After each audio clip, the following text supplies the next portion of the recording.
Hi, guys.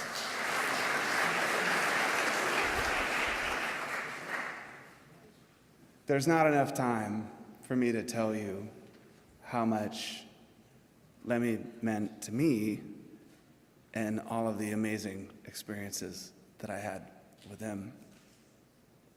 The first time I met Lemmy, I was at fucking Crazy Girls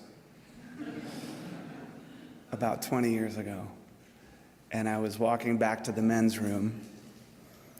On the way back, I looked to my left and I saw Lemmy by himself in the corner on a video game. And it blew my mind. I knew that I couldn't just go say something because he was on his own in the corner. On the way out, I thought, I have to say something. He's my hero.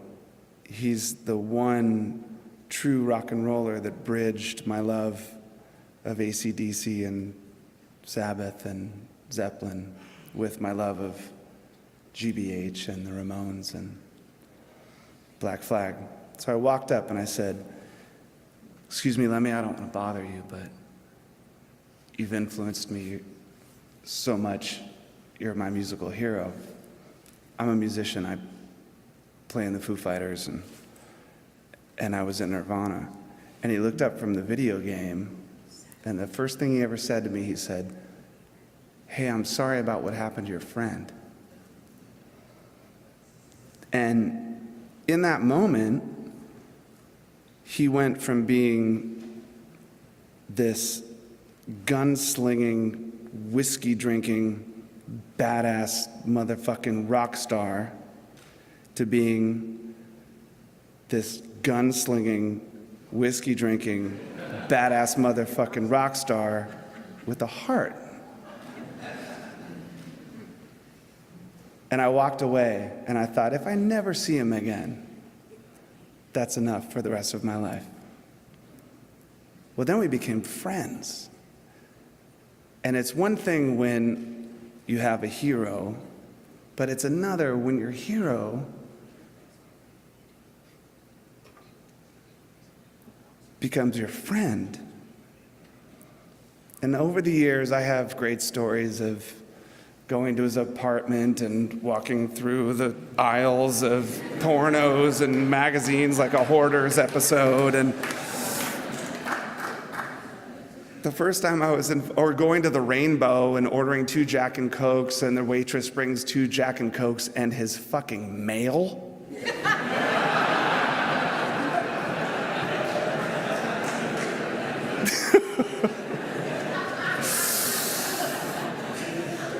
That's pretty huge.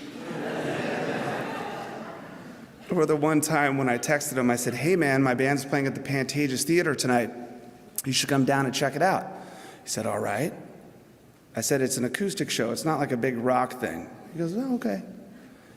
An hour later, I'm downstairs in the backstage, and I hear fucking Motorhead blaring out of the dressing room, and I get so excited, like, finally, someone else in the band's fucking listening to Motorhead. And I open up the door, and there's Lemmy by himself listening to Motorhead with a cigarette and a Jack and Coke in my dressing room. I'm like, "Oh, hey, Lem." So then I say, "Hey, man, my mom was there." I'm like, "You gotta meet my mom." So we walk across the hallway and open up the door, and in that room was my mother, my wife, and my daughter Violet, who at the time I think was maybe 6 months old. So Lemmy walks in, he's got his drink, he's got a cigarette, and I'm like, "Mom, this is Lemmy from Motorhead." He's like, "All right, love it." And then he looks and he sees that there's a baby in a crib in the room, and he puts out his cigarette and his drink, and he puts the drink down. Now, to most people, that would seem like nothing, I suppose. But to me, that was my hero, putting out his cigarette and his drink and putting it aside because my daughter was there in the room. So I think what everybody has always known, or at least learned today, is that Lemmy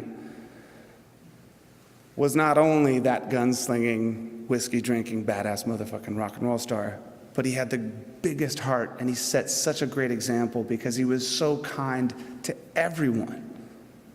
People he didn't know, people he'd loved for years. He was so kind. He and I shared a love of Little Richard. I always said, if there was one person I could meet, it would be Little Richard, because who's more badass than Little Richard? One day I was at the airport at LAX, and I was standing out on the curb, and this guy comes up to me and he says, "Hey, I heard that the only person you ever wanted to meet was Little Richard." I said, "Yeah." He said, "Well, that's my dad." I said, "What?" He goes, "Come here." And we walk over to this limousine. He taps on the window. The window comes down a little bit, and it's fucking Little Richard sitting in this car right there. I'm like, oh my God. And this guy says, window comes all the way down. Little Richard says, like, "God bless you. How are you? Nice to meet you." And he signs this Bible pamphlet thing for me. And he hands it to me. And Oh my God. I kept it.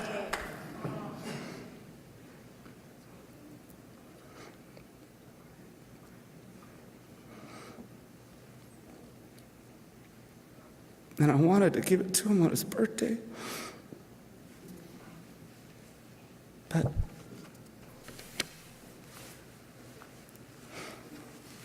so, last night,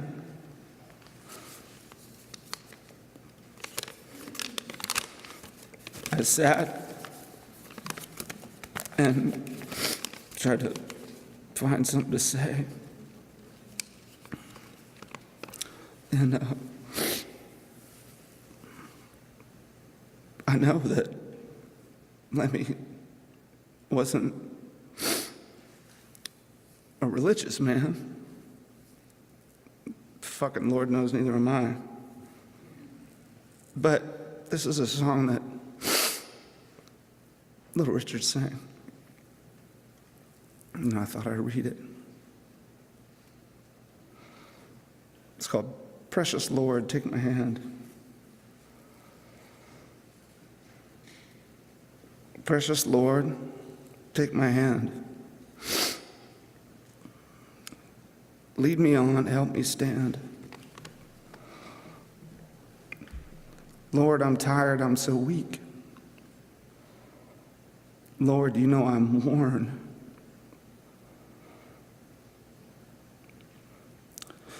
Through the storm, through the night, lead me on to the light. Take my hand, precious Lord. Lead me home.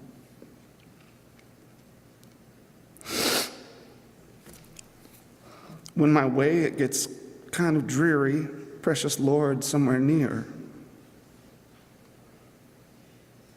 When my light is almost gone, hear my cry, Lord, hear my call. Hold my hand, lest I fall. Take my hand, precious Lord. Lead me home. Cheers, Lemmy. I miss you.